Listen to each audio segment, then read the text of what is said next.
Margaritaville at Sea Paradise. Is it as bad as everybody says?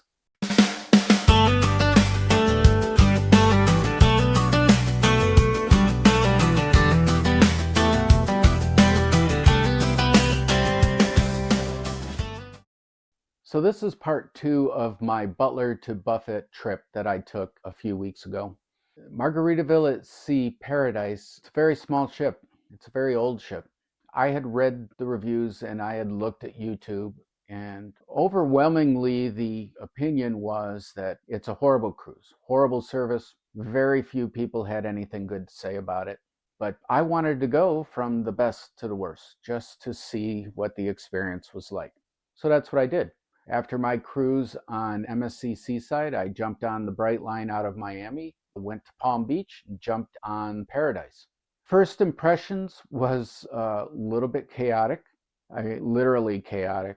It was like being in a high school gymnasium after graduation. Lines of people trying to get photos of each other. I call them vendors, but the spa was set up and the fine dining was set up on folding tables with cloths over them, trying to sell the packages before the cruise starts. More power to them. I don't blame them. That's the way to market it. Get them on board, get the prices. I would have done the same thing. However, the overall feeling was high school. I hadn't really thought about that until just now. But to ease what I perceived as pain, I had gotten the license to chill package. So I had VIP boarding, right? The expedited boarding, the luggage service, and found somebody to find out where I needed to go. And they pointed me to this door, which had a little counter with this woman yelling at the top of her lungs, trying to direct people of where to go. Yeah, that was crazy. And then told me to go through this door here and into the P Lounge. And I did. It was maybe 75 to 100 chairs all lined up. They had a water station and the most bizarre offering I've ever seen. It was a ham sandwich, a little mayo, right? Ham, ham and cheese on white bread. And I kind of looked at it first and I thought, there's only half a sandwich there. Who on earth would only take half a sandwich? But I sat down and then I realized that there was a wedding party all gathered up because they were going on board first for photos or whatever. And I go, that's it. I know that one of those wedding party people took that ham sandwich. But anyway, I thought it very odd going from MSC Seaside with champagne and finger sandwiches and fruits and cheeses, with a butler going around and giving everybody either alcoholic or non-alcoholic drinks, champagne, mimosas. So it didn't really set the tone very well for the first day. Anyway, after that, getting on board was great. As I said, the landing area on deck 5 is very, very small, super small. And it was, again, a woman yelling at the top of her lungs saying, go here, go there, turn right into the elevator, go up to this floor. So we did. I mean, I wasn't alone. There were several of us that did that. And yeah, I mean, the spirit was fun. The people, the staff, super easy, super happy. It was clear that they were happy to be there. I don't feel they were acting. I truly believe they were happy to be there.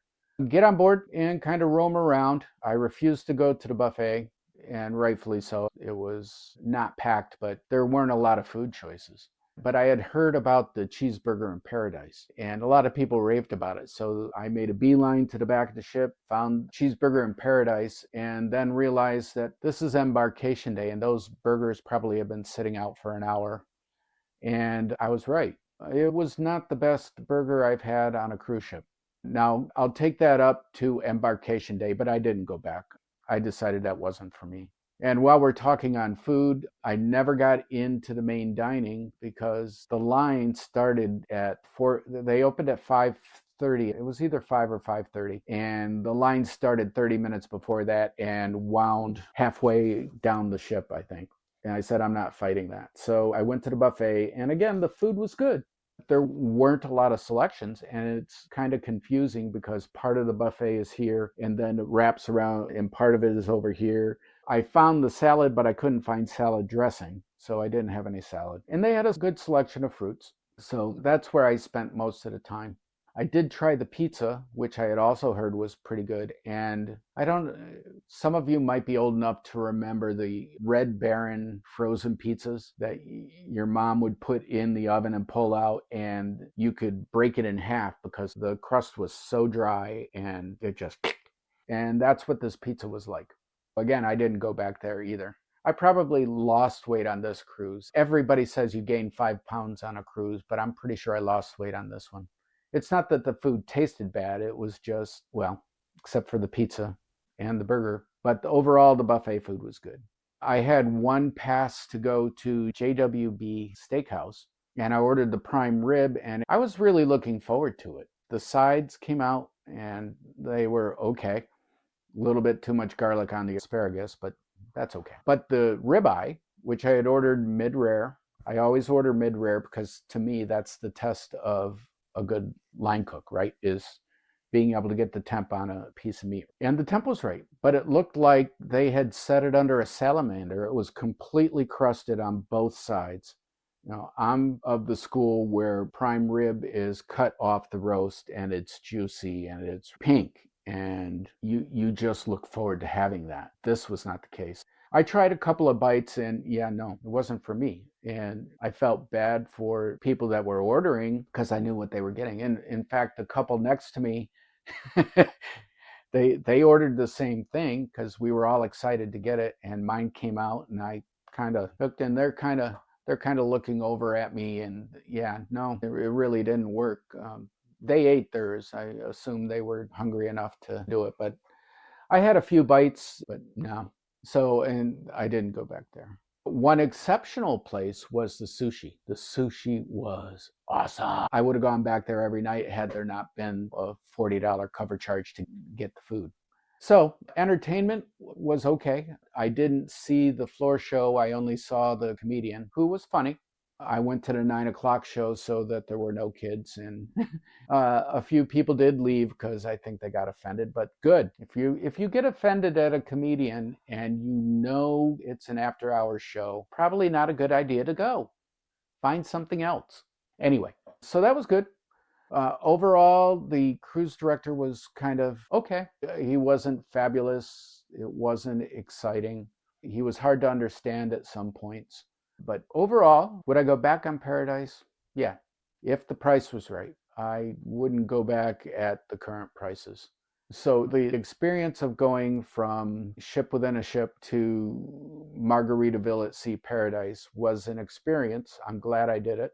I would go back on both ships, although, again, with the caveats. But I am excited to try Margaritaville at Sea Islander, and that's my next cruise. In fact, I leave in 4 days, probably 3 days when you see this. So it'll be interesting to see the differences. The difference in the reviews that I've been seeing are night and day. A lot of people I respect on you are having good things to say about it consistently over the last year. So I have high expectations for that, and I'm looking forward to it. So as always, stay afloat, cruise smarter, and laugh more.